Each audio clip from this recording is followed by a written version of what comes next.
ഈ മണൽ സംവിധാനം പുനഃസ്ഥാപിക്കണം. ലെൻസ്ഫെഡ് ഹോസ്ദുർഗ് താലൂക്ക് സമ്മേളനത്തിന് സമാപനം. നിർമ്മാണ മേഖലയിലെ പ്രതിസന്ധി പരിഹരിക്കാൻ നിർമ്മാണ വസ്തുക്കളുടെ ലഭ്യത ഉറപ്പുവരുത്തണമെന്ന് ലെൻസ്ഫെഡ് ഹോസ്ദുർഗ് താലൂക്ക് സമ്മേളനം ആവശ്യപ്പെട്ടു. പുഴ മണൽ വാരൽ നിരോധനം പിൻവലിക്കണമെന്നും സമ്മേളനം ആവശ്യപ്പെട്ടു. സമ്മേളനം ലെൻസ്ഫെഡ് ജില്ലാ പ്രസിഡന്റ് സജി മാത്യു ഉദ്ഘാടനം ചെയ്തു.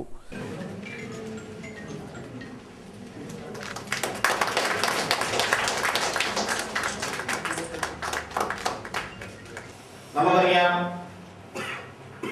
ഈ സമ്മേളനത്തില് എന്തുകൊണ്ടും മുൻ വർഷങ്ങളെക്കാളും വളരെ പ്രാധാന്യമുള്ള ഒരു സമ്മേളനമായിരുന്നു ഇതെന്ന് ഓരോ അംഗങ്ങളും ഉച്ചകഴിഞ്ഞ് നടക്കുന്ന സംഘടനാ സെഷനിൽ അവരുടെ വിലയേറിയ അഭിപ്രായങ്ങളും നിർദ്ദേശങ്ങളും സംഘടനയുടെ താഴെത്തട്ടിലുള്ള പ്രവർത്തനമാണ് സംഘടനയുടെ ഉന്നതാധികാര സമിതികൾ തീരുമാനമെടുക്കുവാനും സമര പോരാട്ടങ്ങൾ നടത്തുവാനുമുള്ള പ്രചോദനം എന്ന് ഉൾക്കൊണ്ടുകൊണ്ട് ഈ സമ്മേളനം ഒരു വമ്പിച്ച വിജയമാക്കുവാൻ എല്ലാവരും ശ്രമിക്കണമെന്നാണ് എനിക്ക് ഈ അവസരത്തിൽ പറയാനുള്ളത്.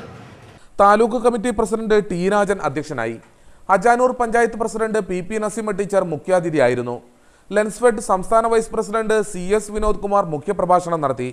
ലെൻസ്ഫെഡ് താലൂക്ക് സെക്രട്ടറി PK വിനോദ് കുമാർ സ്വാഗതം പറഞ്ഞു.